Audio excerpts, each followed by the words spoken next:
Over the years, I've gotten many questions about how to learn to draw, and I want to cover some of the methods that I've used over the years to learn to draw, and why it's important to kind of use a mixture of all of these different methods. And what I mean by that is, when I was young, the main thing I used to learn to draw was books. Drawing from books. That's all I had as a child when I was young. I would draw things from books, like how to draw 50 animals or how to draw 50 trees or something, whatever subject you want, whatever you're interested in. And I used to copy exactly what I was seeing from these books. So I think that's an interesting method, and I think you can apply that to photo references as well. You can print out photo references and basically copy them as best you can. And that's really one of the first methods, is kind of copying 2D subjects. Rather than drawing from life, you can draw something that's already kind of like a drawing and try to copy that. So that's one method, is using books. Another method nowadays that's very, very popular is videos, obviously, like video you're watching now. When I was younger learning to draw, there wasn't many videos out there that I can remember at all. YouTube wasn't around.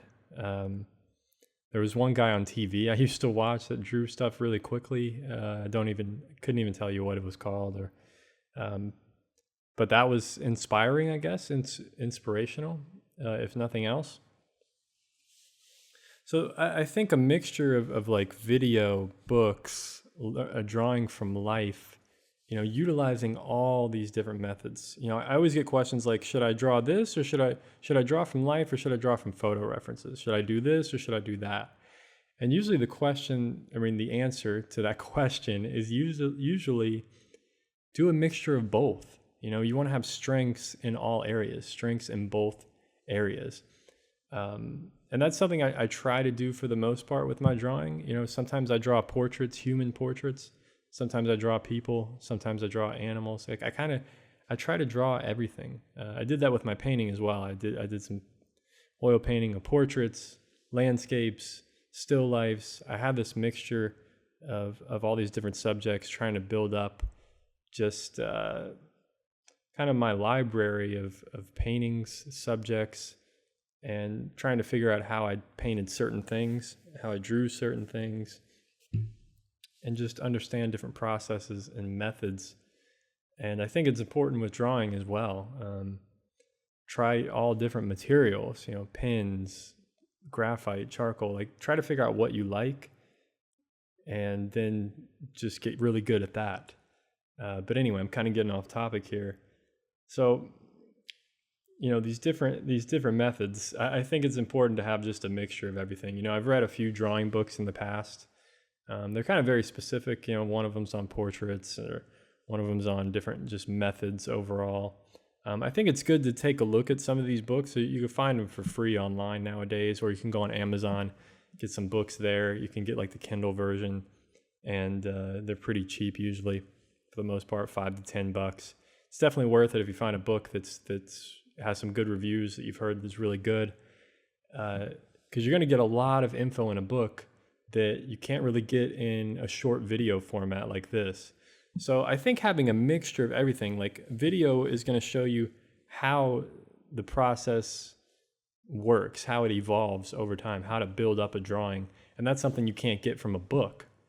So yeah, I think having a whole mixture of this, and also just doing things on your own.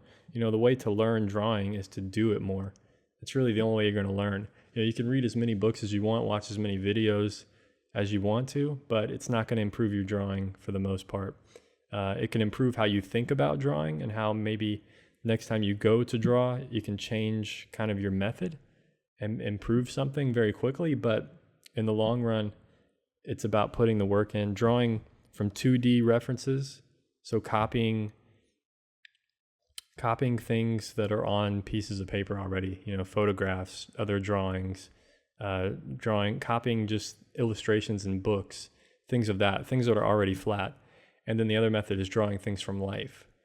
3D subjects, turning the 3D world into the 2D world. So I hope this video was kind of helpful. I kind of just wanted to touch on like these different methods of how to draw, how to learn to draw, how to practice, and that there's not just one way to do everything. I think having a mixture of everything is going to be the best route to give you everything you need. And you can really apply that to most things in life. It's like you got to have a balance of everything. So anyway, hope this helped you out. And if you have any other comments or questions, post them down below. Any other topics for the future you'd like me to cover, let me know. Take care of yourself. Peace, my friends.